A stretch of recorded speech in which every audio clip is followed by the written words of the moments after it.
Et donc, à mon 3, tu vas te connecter, observatrice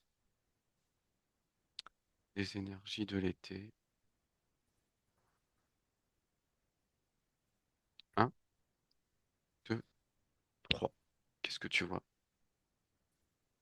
Alors, j'ai beaucoup de phénomènes électromagnétiques. J'ai à la fois comme des ondes, comme des aurores boréales qui parcourent le globe et qui viennent attiser une boule au centre de la Terre et qui active le feu, qui met les métaux en,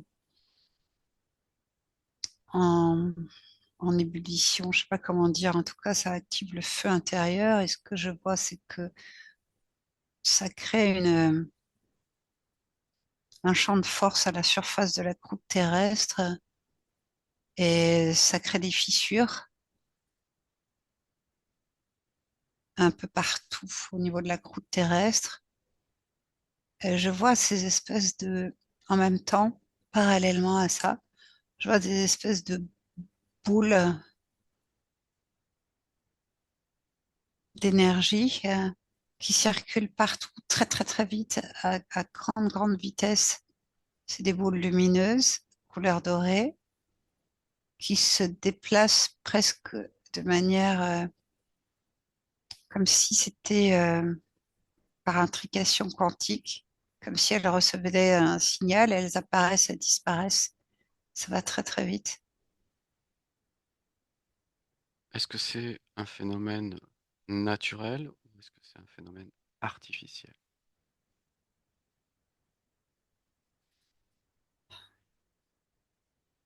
OK. Il y a un phénomène qui est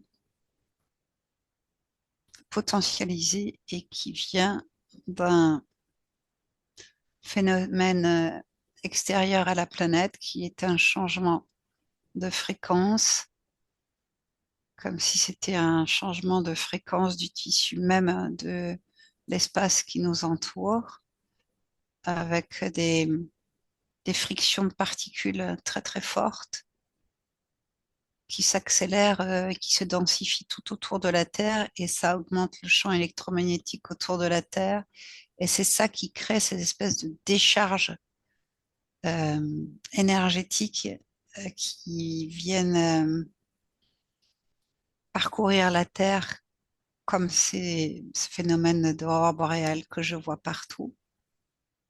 Ça fait des champs de force et je vois que c'est amplifié en fait avec des systèmes électroniques à partir de la surface de la Terre, comme si tout ça s'était coordonné. Et je vois ces boules de feu qui sont des phénomènes artificiels, mais comme s'ils venaient pas d'ici, comme s'ils venaient pas de cette ligne de temps, de non, non humain. Ok. Sur cet environnement de la Terre qui change, qui devient plus dense, est-ce que c'est artificiel ou naturel?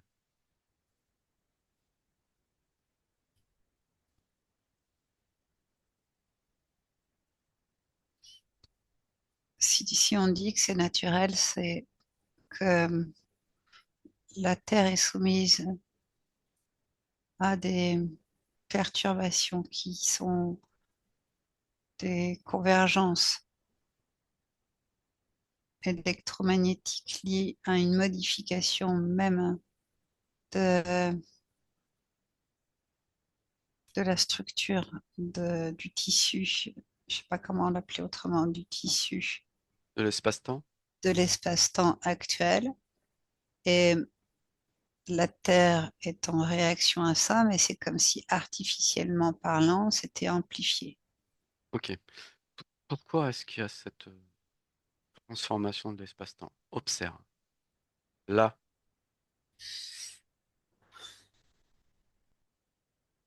C'est des flux qui,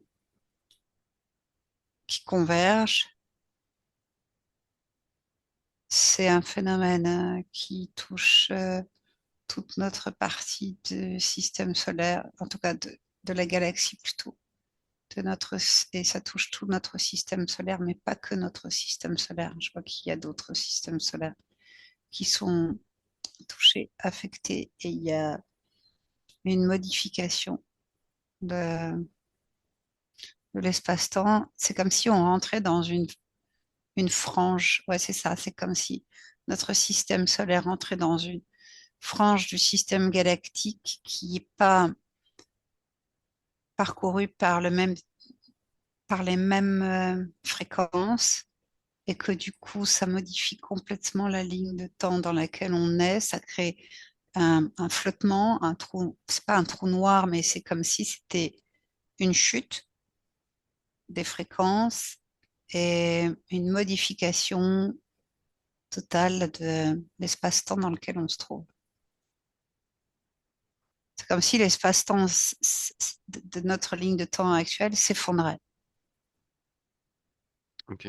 Euh, Pourquoi est-ce qu'il y a des relais euh, artificiels à ce phénomène? C'est une coordination avec les événements extérieurs pour orienter la modification de la ligne de temps vers vers une ligne de temps artificielle. Donc, ça modifie la structure même du champ électromagnétique de la planète de manière à modifier la structure atomique de ce qui vit à la surface de la Terre. Tout devient beaucoup plus métallique dans l'air, c'est ce que je vois. Et du coup, ça induit des transformations ça, de fréquence. Petit à petit, c'est comme si ça modifie la structure de l'atmosphère, ça modifie la structure des pensées des humains. Tout est plus métallique dans l'air, c'est ça que je vois, et c'est ce réchauffement qui est activé par le feu intérieur de la planète qui va accélérer le processus. Tout est coordonné en fait pour que ça se passe comme ça. Donc en fait, la canicule actuelle est due à un réchauffement de l'intérieur de la planète. C'est ça. Hmm, ça c'est ciblé. Mhm. Je vois Est-ce que... il y a des zones en fait qui sont ciblées. Et c'est comme alors, si je voyais aussi il y a des failles qui viennent justement, comme je te disais, du centre de la Terre, là, et qui craquellent un peu jusqu'en surface. Et je vois que la canicule, c'est lié à un réchauffement sous ces territoires-là, sous ces endroits de la hmm, croûte terrestre. Et ça crée des phénomènes météorologiques à l'extérieur qui vont générer des modifications météo, en fait, des mhm. masses d'air, hein, des déplacements de masse d'air qui vont être Ok. modifiés à ces endroits-là. Cette chaleur sur la ligne de temps, quels sont ses effets exacts?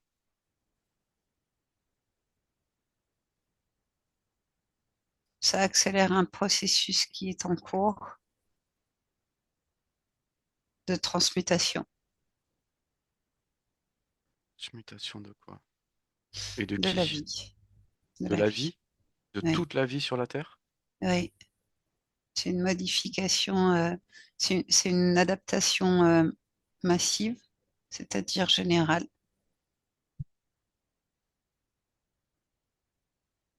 Mais ce ne sont que des vagues. Ça veut dire que c'est pas temporaire, c'est temporaire, c'est pas permanent. Mais ça oblige euh, à- ça oblige le vivant à s'adapter. C'est ça que je vois. C'est comme si le vivant était assailli de toutes parts et que il y a une modification obligatoire pour pouvoir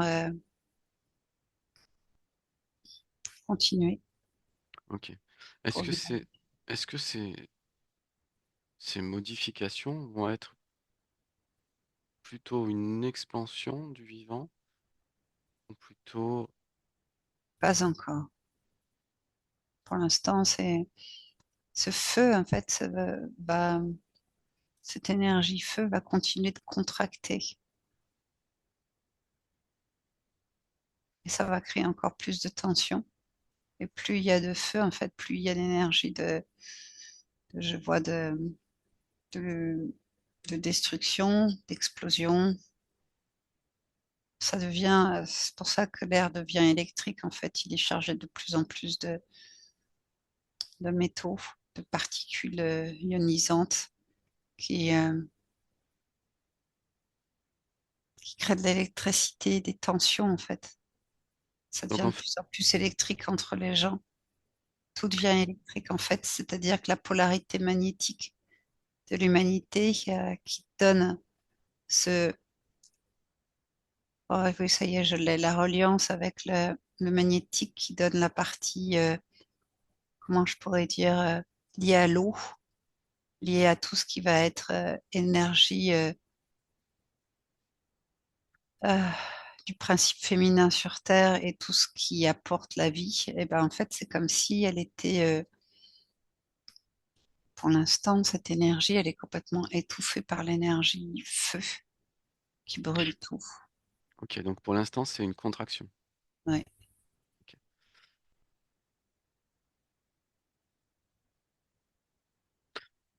Et donc, quel va être l'impact sur la ligne de temps pour l'humanité? Quel est l'impact?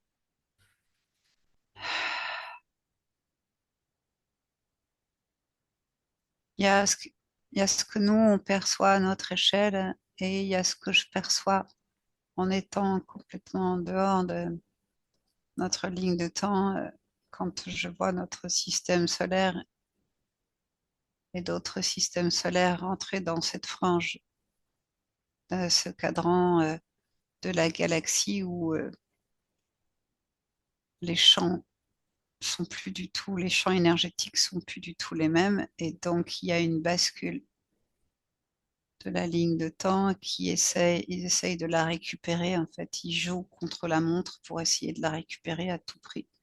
C'est pour ça que je vois que il y a des activateurs sur Terre qui font tout là pour continuer. Je sais pas, c'est des activateurs de particules qui font tout pour maintenir cette contraction de manière à ce que dans ce changement de ligne de temps, il passe en force pour imposer une ligne de temps qui va être une ligne de temps comment on va dire, de- avec de plus en plus de métal et donc d'électricité et donc artificielle. C'est comme si le vivant biologique était en train de disparaître sur cette ligne de temps-là, dans laquelle ils sont en train d'essayer de vouloir nous amener, tous, l'humanité. Ok. Et s'il n'y arrive pas, on serait sur quelle ligne de temps future? Ah, bah, ça respire là, là ça se détend, Mhm. ça s'ouvre. L'autre ligne de temps, c'est une opportunité en fait. Et je vois que tout se détend, je vois l'eau qui coule à nouveau. Je vois la nature luxuriante qui réapparaît de partout. Je vois que l'humanité se détend en fait. Et au sens propre, c'est comme si cette énergie féminine pouvait repénétrer le vivant partout grâce au magnétique. Et en fait, ça, c'est la guérison de l'humanité. Si le magnétique revient, c'est la guérison. Et cette guérison, elle amène la paix, l'abondance, la reconnexion en fait. avec Mhm. une Est-ce que, conscience universelle, en fait. est-ce qu'il y a un lien avec ce passage dans la galaxie au Oui, niveau, au niveau des temps? Est-ce qu'à oui. un moment donné, cette contraction va cesser? En fait, c'est un rapport de force, c'est ce que je te disais. Il y a une volonté de passage en force pour empêcher que cette transformation qui est là, qui est une opportunité euh, pour, euh, pour la planète de monter ses fréquences et nous avec, eh ben, c'est comme si c'était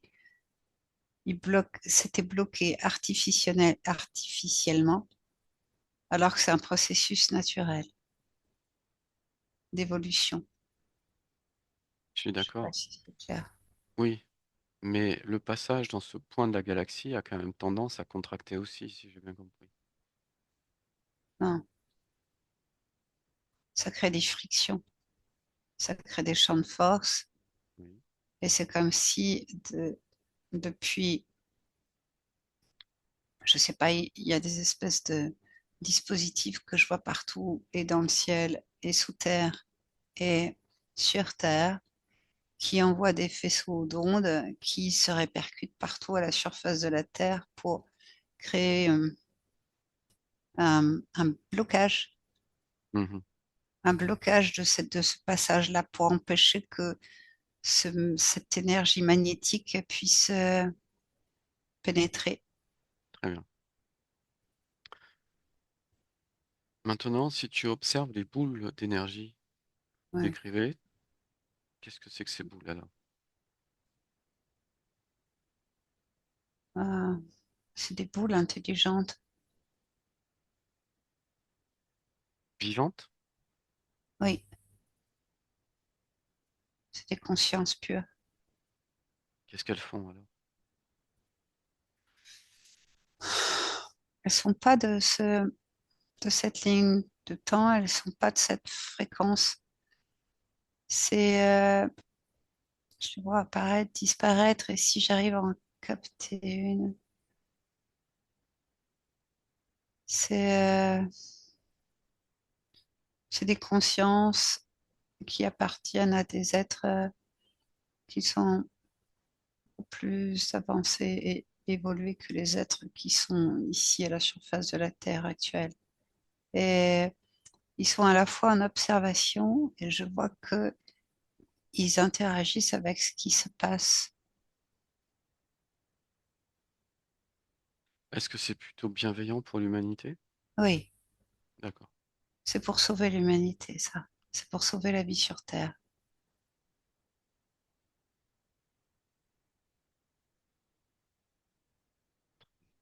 Comme s'il y avait des factions qui s'opposaient Mhm. et que ça se passe, que c'est une guerre énergétique en fait, parce que c'est sur des plans, c'est, c'est, euh,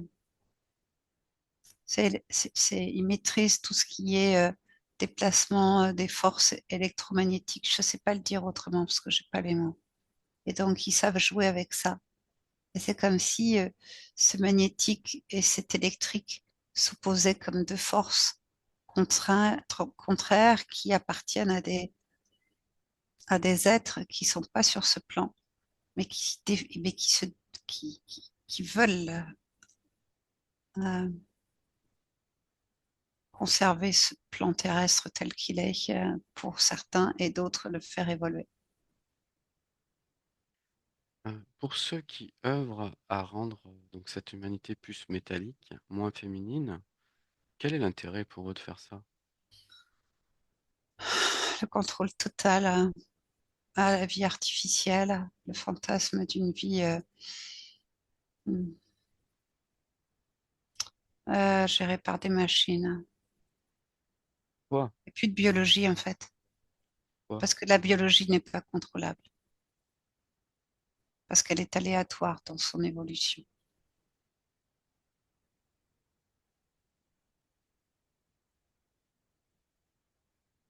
Mais donc ce seraient des machines pures ou des machines conscientisées? Euh, clarifie ta question. Est-ce que c'est des êtres humains mélangés avec des machines qui veulent le faire? Ou des machines pures?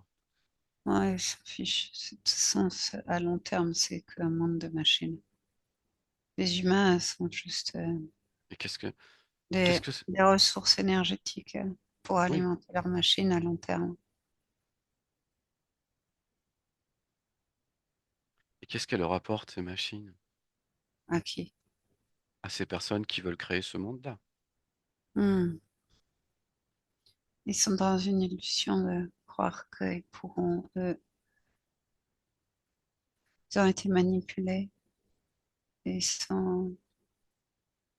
des humains qui ont été manipulés, et je vois qu'ils ont des implants, ils sont instrumentalisés par rapport à leurs pensées et on leur fait croire qu'ils vont pouvoir euh, régner sur le monde en contrôlant ce qui se passe sur Terre, un peu comme des intermédiaires entre ces êtres qui sont des êtres artificiels total et, et les humains.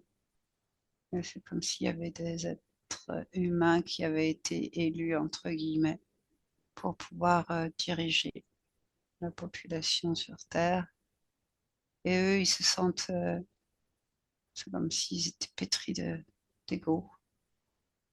Et ils se sentent exister grâce à ce statut serein. Ils se sentent supérieurs.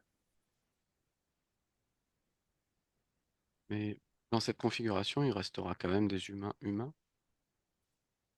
Si tu veux que j'aille plus loin sur la ligne de train, Oui.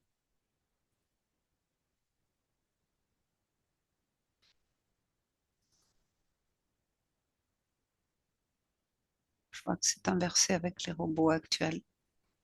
C'est-à-dire que l'humain est utilisé pour des tâches ingrates pour les robots, pour servir les robots, pour l'assemblage des robots, pour la mise en service des robots. Et toutes les machines robots, en fait, se servent de l'humain pour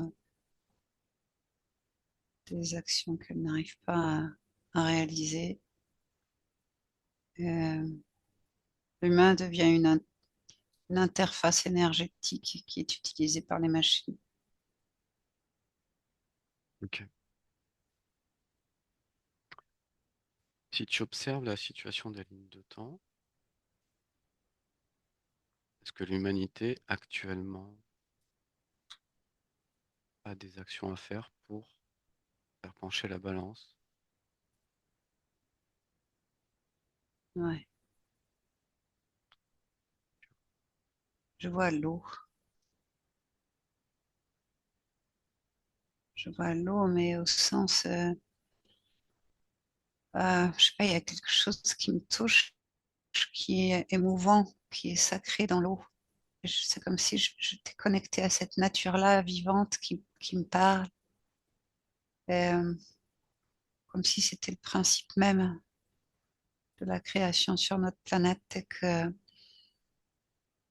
hum, œuvrer pour se, se relier à l'eau, je sais pas comment le dire, et donc par extrapolation à ce principe de plénitude, de paix, de complétude. Et l'eau reconnecte en fait. C'est comme si fallait s'immerger pour se reconnecter. Parce qu'il y a trop de feu et trop de particules métalliques qui contiennent du feu, qui perturbent le cerveau des humains en ce moment. Il y a des ondes partout.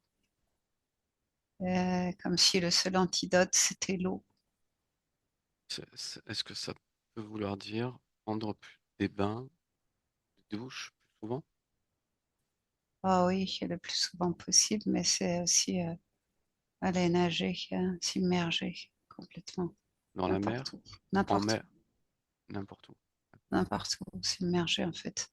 C'est juste Est-ce- pour que les cellules reconnaissent leur potentiel magnétique.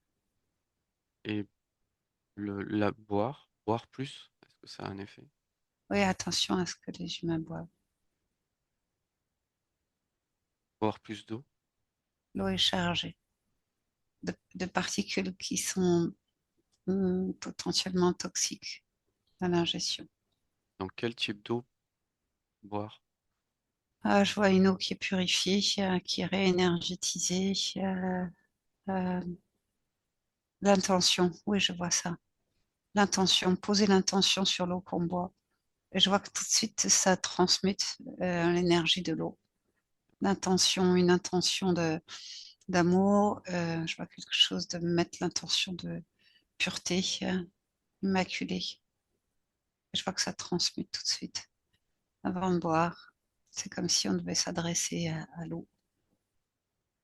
Il y a vraiment quelque chose de vivant qui résonne avec toutes nos cellules dans l'eau que l'on boit et l'eau qui est à l'extérieur. Et il y a un lien de communication à retrouver qu'on a perdu tous. Quand tu dis s'adresser à l'eau, c'est de en pensée ou en parole? Oui, c'est En ça, pensée? c'est une intention. D'accord, très bien. Est-ce que tu veux faire une dernière remarque aujourd'hui? Euh, pour cet été, ce que je vois, c'est que ça continue de s'échauffer en surface et qu'on n'est pas encore au paroxysme. Hmm. Ça va monter en intensité. Et c'est comme il y a un moment où ça devient tellement paroxystique que ça craque. Et je ne sais pas à quel moment ça va être, mais c'est comme si cet été, ça continue de monter. Et il y a une fracture dans notre ligne de temps. Et je pense qu'il y a beaucoup de gens qui sont justement reliés au monde sensible, à tout ce qui est magnétique, vont le percevoir. Il y a quelque chose qui va être comme une faille, un trou, et il faudra là vraiment œuvrer en connexion collective pour pouvoir volontairement, consciemment souhaiter mettre en place l'autre ligne de temps. C'est comme s'il y avait une faille, un trou là cet été, et qu'il faut absolument à ce moment-là être collectivement relié à cette opportunité pour la faire grandir et pour donner la possibilité à cette autre ligne de temps qui est bien bénéfique pour l'humanité, et ben de réémerger comme des petits pointillés, parce qu'on va arriver à un tel état de contraction que ça sera, même ce sentiment d'unité va avoir complètement disparu, jusqu'à ce que ça craque, que ce soit trop intense. Et là, il va y avoir une opportunité, je vois comme tu sais, une rupture, une brèche, quelque chose de brutal. Et c'est énergétique, mais c'est lié au magnétique, c'est lié à l'intuition, au sensible et au ressenti. C'est pour ça que tous ceux qui sont dans cette connexion avec le vivant et l'eau, ils vont pouvoir, en intention, en pensée, se projeter dans la future ligne de temps de l'humanité qui est une humanité libérée. Très bien. Voilà ce que je veux dire.